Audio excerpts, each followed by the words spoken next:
نے بھی باقاعدہ جشن آزادی منایا، پرچم لہرایا، ترانے گائے اور پھر لوگوں کو جا کے باقاعدہ جشن آزادی کی مبارکباد بھی دی۔ تو یہ عید آزادی ہے، اور عید آزادی میں ہمارا یہی جذبہ ہونا چاہیے۔ بلکہ میں تو یہی کہا کرتا ہوں کہ میری ماں تو یہ کہتی تھی کہ اتنی بڑی آزادی، اتنی بڑی عید کہ اگر اس کے موقع پر ہم 2 رکعت شکرانے کے بھی اللہ کے ادا کر لے تو رب ذوالجلال کی سجدہ ریز ہو جائے اس کے سامنے، تو اس سے بڑی اور کوئی بات نہیں ہو سکتی۔ بہرحال آزادی سب کو مبارک ہو، اور انشاءاللہ باقی بھی معاملات بہتر ہو جائیں گے۔ اب آتے ہیں نگران وزیر اعظم کی طرف کہ کاکڑ صاحب جو ہیں، یہ کہاں سے اچانک ان کا نام آ گیا؟ نوال الحق کاکڑ صاحب تو یہ 1971 میں مسلم باغ بلوچستان میں پیدا ہوئے تھے، اور پھر انہی نے تعلیم حاصل کی، ڈبل MA کیا یعنی، اور اس کے بعد لندن بھی گئے اعلیٰ تعلیم کے لیے، اور واپس آ کے جو انہوں نے مسلم باغ میں یعنی اپنے آبائی گاؤں میں جو نوکری کی، پہلی ملازمت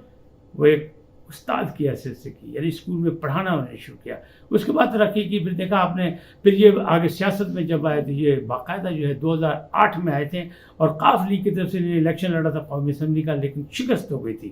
پھر یہ بعد میں جب 2018 میں سینیٹر بنے، اس کے بعد انہیں بڑا کردار ادا کیا، اور خاص طور پر جب عمران خان کی حکومت کے خلاف باب نے، جو ان کی اتحادی جماعت تھی، تو جب باب بنی تھی یعنی بلوچستان عوامی پارٹی، تو اس میں بڑا ان کا کردار تھا، بڑا اہم کردار تھا، اور میرا خیال ہے کہ اسی کردار کی وجہ سے ان کو یہ تحفہ ملا ہے نگران حکومت کا۔ چھوٹے صوبے سے تعلق رکھتے تھے، چھوٹا صوبہ کوئی نہیں، ہمارے تمام صوبے، چاروں صوبے برابری کے ہیں، وہ اگر رقبے کے لحاظ سے دیکھیں تو سب سے بڑا صوبہ ہے، لیکن وہاں کہتے ہیں کم ترقی ہے، تو اس لیے ان کو۔ لیکن آپ یہ تو سوچیں کہ پاکستان نے باقاعدہ ایک موقع آ گیا، یعنی یہ سال جو شروع ہو رہا ہے نگران حکومت کا، اس سے آپ یہ دیکھیں تو نگران وزیر اعظم بلوچستان سے، سینٹ کا چیئرمین بلوچستان سے، اور پھر اس کے بعد ستمبر میں جو چیف جسٹس آف پاکستان ہوں گے عزت مآب یعنی قاضی فائز عیسیٰ، ان کا تعلق بھی بلوچستان سے ہے۔ تو بلوچستان کو کبھی ہم نے نظر انداز نہیں کیا، لیکن یہ ایسا دور آ گیا کہ ہم نے پاکستان کو بلوچستان کے حوالے اس لیے کیا تاکہ وہاں ترقی ہو، وہاں گوادر ہے، وہاں CPEC کا ایک سلسلہ ہے، اور ایک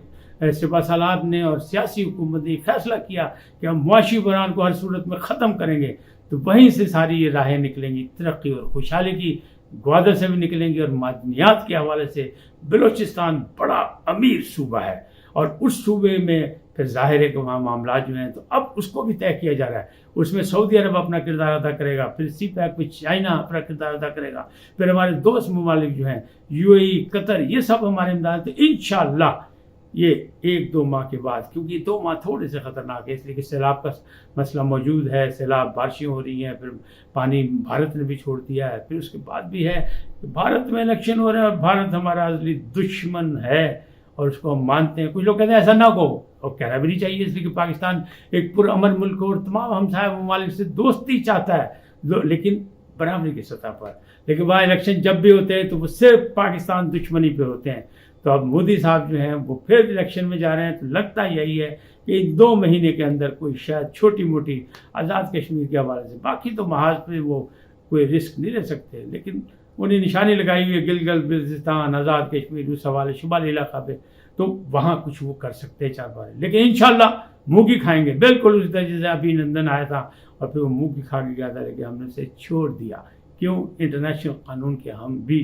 ماننے والے ہیں، پاسدار ہیں، جو معاملات تھے اس کے مطابق ہم نے طے کیا، لیکن ان کے طیارہ مار گرایا۔ ہماری فورسز، ہمارے جوان، ہمارے سپاہی، ہمارا عام آدمی، ہمارا عام پاکستانی ایک مجاہد ہے، کس کے لیے؟ اس دھرتی ماں کے لیے، اس لیے کہ پاکستان ہماری جان، ہماری شان، ہماری پہچان، ہمارا پرامن پاکستان، ہم اس کے لیے جانوں کی قربانیاں بھی دے چکے ہیں، مالی قربانیاں بھی دے چکے ہیں، اور ہم یہاں دہشت گردی کا صفایا اسی لیے کر رہے ہیں کہ دنیا دیکھے کہ پاکستان نے کتنی قربانیاں دے کے اپنی ریاست کو امن کا گہوارہ بنا دیا۔ پھر یہاں سرمایہ کاری ہوگی، اپنوں کی بھی، پرائے کی بھی، اور انشاءاللہ آنے والا وقت جو ہے وہ بہتر ہوگا۔ نگران حکومت کی ذمہ داریاں زیادہ ہیں، کیونکہ مردم شماری کا کانٹا بھی موجود ہے، اگر مردم شماری کے چکر میں پڑے تو پھر ظاہر 90 دن میں الیکشن نہیں ہو سکیں گے، پھر اس میں اختلافات موجود ہو جائیں گے، سیاسی معاملات جو ہیں وہ بگڑ سکتے ہیں۔ لہذا اس کے لیے بہتری یہی ہے کہ سب مل کے جو ہیں وہ کاروبار کریں، مشاورت سے کریں، اور یہ الیکشن وقت پر ہوں، تاکہ جمہوریت میں، یعنی جمہوریت کی گاڑی جو ہے وہ جمہوریت کی پٹری پر چڑھ لے، اور پاکستان جو ہے وہ خوشحالی کی طرف چلے، استحکام پاکستان کی راہیں مضبوط ہوں، دہشت گردی سے ہم نپٹیں، اور بلوچستان کی حکومت یعنی بلوچ جوانوں کی حکومت یعنی بلوچ نوجوانوں کی حکومت اس قابل ہے اور اس قابل ثابت کرے کہ وہ فورسز کے ساتھ اور پوری قوم کے ساتھ کھڑی ہے، تو پھر دہشت گردی کا بھی خاتمہ ہوگا اور اقتصادی بحران بھی بہتر ہو جائے گی، اس کا بھی صورتحال ہوگی، اور سیاسی بحران کا بھی خاتمہ ہوگا نئے الیکشن سے۔ آج اتنا ہی، پھر ملیں گے نئے موضوع کے ساتھ۔ جاتے جاتے آپ سے درخواست، آئیے ان کو سبسکرائب کریں، لائک کریں اور گھنٹی کا بٹن دبانا نہ بھولیں، بلکہ اپنی قیمتی رائے کا اظہار کریں اپنی شخصیت کے مطابق۔ سدا سلامت رہیں، پاکستان زندہ باد، پاکستانی قوم پائندہ باد۔